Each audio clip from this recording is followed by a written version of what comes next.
Assalamualaikum warahmatullahi wabarakatuh. Perkenalkan, nama saya Yulia Fitrianingsih dari IPBJJ Mataram. Di sini saya akan menjelaskan tentang cara menangani dan mensimulasikan intervensi anak berkebutuhan khusus agar tetap dapat optimal di kalangan masyarakat. Ya. Dalam pendekatan ini kita memerlukan langkah-langkah umum yang dapat kita lakukan, seperti yang pertama, identifikasi kebutuhan khususnya, seperti evaluasi dan diagnosis. Di sini kita akan melakukan evaluasi dalam. Nah, di sini kita bisa melakukan evaluasi mendalam untuk memahami jenis kebutuhan khusus yang dimiliki anak tersebut. Ini melibatkan di sini kita akan melibatkan penilaian. Di sini akan melibatkan penilaian oleh tim profesional seperti psikolog, dokter, dan terapis. Nah, yang kedua, identifikasi kedua yaitu profil individu. Di sini kita akan membuat profil secara rinci tentang kemampuan, kelemahan, minat, dan preferensi anak tersebut. Untuk poin kedua, rancangan. Di sini kita akan melakukan rancangan intervensi terpadu. Rancangan intervensi terpadu di sini kita ada dua cara yang mungkin dapat saya sampaikan, yaitu pendidikan individual atau IEP. Di sini kita akan membuat rencana pendidikan individual yang disesuaikan dengan kebutuhan anak.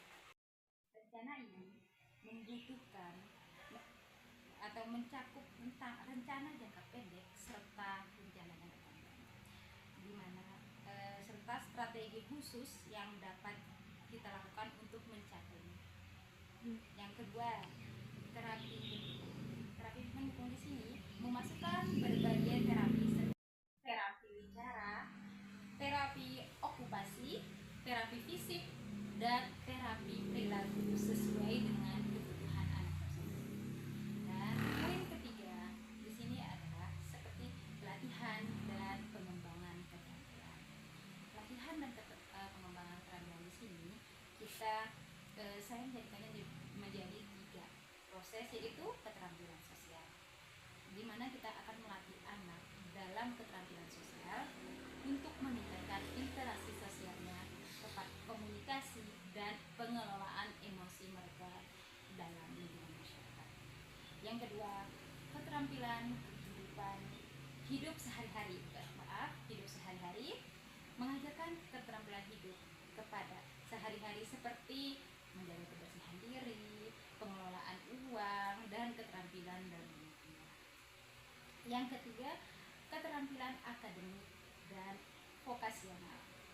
Di sini menyediakan pendidikan akademik yang sesuai dengan pelatihan vokasional untuk mempersiapkan anak memasuki dunia kerja. Di sini peran kita. Dan selanjutnya pada poin keempat, simulasi dan integrasi. Poin pertama dari simulasi dan integrasi ini adalah adanya program simulasi. Misalnya membuat program simulasi yang meniru situasi kehidupan nyata untuk melatih anak dalam konteks yang aman dan terkontrol. Misalnya simulasi belanja di pasar atau menggunakan lab transportasi umum. Kita mencobakan dengan kehidupan nyata. Yang kedua, praktik di lapangan.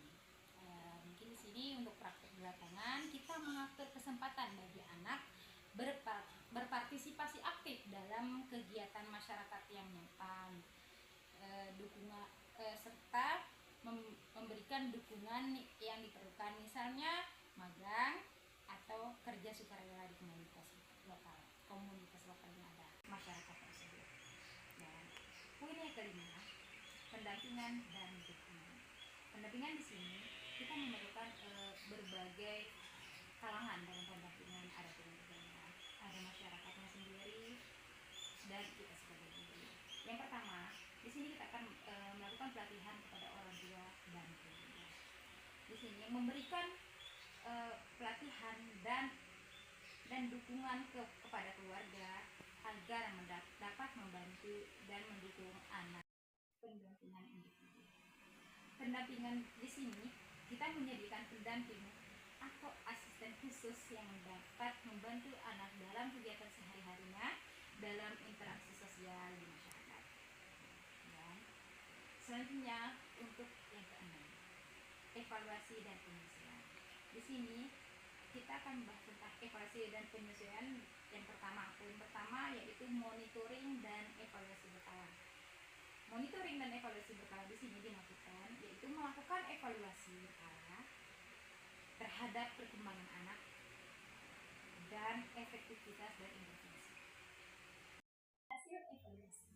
Rencana intervensi dapat disesuaikan untuk lebih memenuhi kebutuhan anak berkebutuhan khusus tersebut. Fleksibel. Di sini yang dimaksud dengan pendekatan fleksibel yaitu kita siap untuk menyesuaikan pendekatan dan metode berdasarkan respon anak dan perubahan dalam kebutuhannya sehari-hari. Yang ketujuh, poin ketujuh adalah kolaborasi dengan komunitas. Kolaborasi dengan komunitas ini kita bagi juga menjadi dua, yaitu membangun jaringan dukungan. Misalnya bekerja sama dengan sekolah, organisasi masyarakat, dan layanan sosial untuk menciptakan lingkungan yang inklusif serta mendukung bagi anak tersebut. Yang kedua, kampanye kesadaran. Kampanye kesadaran di sini yaitu meningkatkan kesadaran masyarakat, dampak ABK dan pentingnya ruang inklusi melalui kampanye dan program edukasi. Nah, dengan pendekatan terstruktur dan komprehensif, ABK dapat mengembangkan kemampuan yang diperlukan untuk berperan secara optimal di masyarakat, serta meningkatkan kualitas hidup mereka dan mencapai kemandirian yang lebih besar. Nah, demikian mungkin hanya itu saja yang dapat saya sampaikan. Mohon maaf apabila masih ada kekurangan atau kekeliruan dari penyampaian saya. Wabillahi taufiq wal hidayah. Assalamualaikum warahmatullahi wabarakatuh.